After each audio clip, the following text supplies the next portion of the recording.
आप देख रहे हैं समग्र चेतना, बूंद बूंद में सच। ये राजधानी लखनऊ का सरोजनी नगर इलाका है। जिस हिसाब से इन लोगों ने काम शुरू किया था उस हिसाब से अगर काम चालू रहता तो अब तक कंप्लीट हो गया होता विद्यालय। हमें इतनी दूर पढ़ाई ना करनी पड़ती, पास का पास रहता और अच्छे से हम अपना पढ़ाई कंप्लीट कर सकते हैं। ये राजधानी लखनऊ का सरोजनी नगर इलाका है और आज हम एक लतीफपुर गांव में आए हुए हैं और एक हमारे पीछे आप देख रहे हैं ये बिल्डिंग है, ये महाविद्यालय है जिसका निर्माण हो रहा है। अखिलेश यादव की सरकार में एक मंत्री हुए शारदा प्रताप शुक्ला, जो कि सरोजनी नगर विधानसभा से विधायक भी थे। इससे पहले भी वो 2 बार विधायक इसी विधानसभा से चुने जा चुके थे। सरोजनी नगर क्षेत्र के जो विधायक थे, तत्कालीन विधायक शारदा प्रताप शुक्ला, उनका ये मानना था कि सरोजनी नगर क्षेत्र के जो ग्रामीण इलाका है उनके बच्चों को, ग्रामीणों के बच्चों को एक उच्च शिक्षा मिल सके, उनके आसपास एक ऐसा महाविद्यालय खोला जाए जिससे कम से कम वो लाभान्वित हो, शिक्षित हो पाए। उद्देश्य अच्छा था, नियत साफ थी और 2016 में ये बिल्डिंग को उन्होंने पास कराया और करीब 10 करोड़ का बजट उनके हिसाब से, उनसे जो हमारी बात हुई 10 करोड़ का बजट था और ये बिल्डिंग बनाने का कार्य शुरू हुआ। लेकिन साल 2017 आया और सरकार, अखिलेश सरकार बदल गई, योगी की सरकार आ गई। योगी जी की सरकार में 5 साल होने को है, 4-4.5 साल से ज़्यादा का वक्त हो चुका है। शारदा प्रताप शुक्ला 2017 में चुनाव भी हार गए और स्वाति सिंह इस सरोजनी नगर क्षेत्र में विधायक हैं। ये बहुत महत्वपूर्ण महाविद्यालय है। इसके बन जाने से, अगर ये बन गया होता समय रहते, तो तमाम ग्रामीण बच्चों को उच्च शिक्षा मिल पाती। लेकिन या पिछले 5.5 सालों से ये बिल्डिंग वैसे ही पड़ी हुई है। या तो इसमें बजट नहीं आ रहा है या क्या है, हम इसका पता लगाने की कोशिश करेंगे। लेकिन आप मेरे पीछे देख रहे हैं कि ये बिल्डिंग बन रही है और अब इस समय काम भी इसमें रुका हुआ है। पिछले 5.5 सालों से ये स्कूल बनकर तैयार नहीं हो पाया।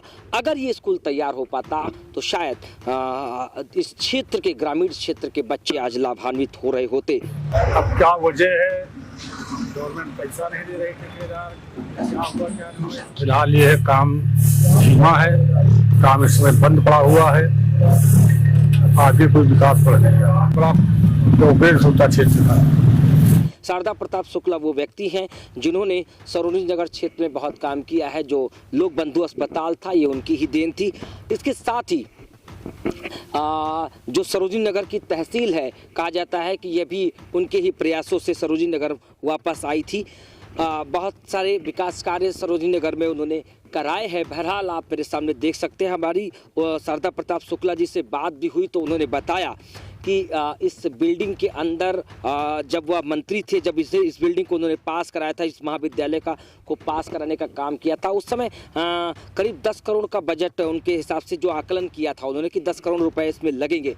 लेकिन उनका कहना है कि इस बिल्डिंग में को 2.5 करोड़ रुपए में ही इस बिल्डिंग को 3 मंजिला बिल्डिंग को खड़ा कर दिया गया और बहुत लंबे समय से काम भी रुका पड़ा है, काम भी नहीं हुआ है। और इस बिल्डिंग में उनका आरोप है कि पीला ईंटा लगाया गया है और मोरंग की जगह डस्ट लगाई गई है। बहरहाल हम आपको दिखाते हैं, यहाँ पे कुछ पीला ईंटा रखा हुआ भी है, हम आपको दिखा रहे हैं।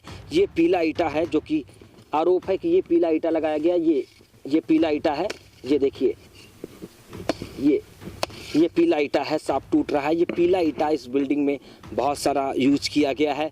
आरोप है उनका कि बिल्डिंग में न सिर्फ पीला ईंटा बल्कि मोरंग की जगह डस्ट का उपयोग किया गया है। बहरहाल कुछ भी हो, लेकिन ये बिल्डिंग बनकर अगर तैयार होनी चाहिए थी। यहाँ लखनऊ कॉलेज भी जाती हैं, उनके लिए काफ़ी आराम हो जाता। जैसे ट्रेन का सफ़र भी ठीक नहीं है, टैक्सी का भी सफ़र ठीक नहीं, और टाइम पे हम लोग क्लासेस भी नहीं ले पाते हैं।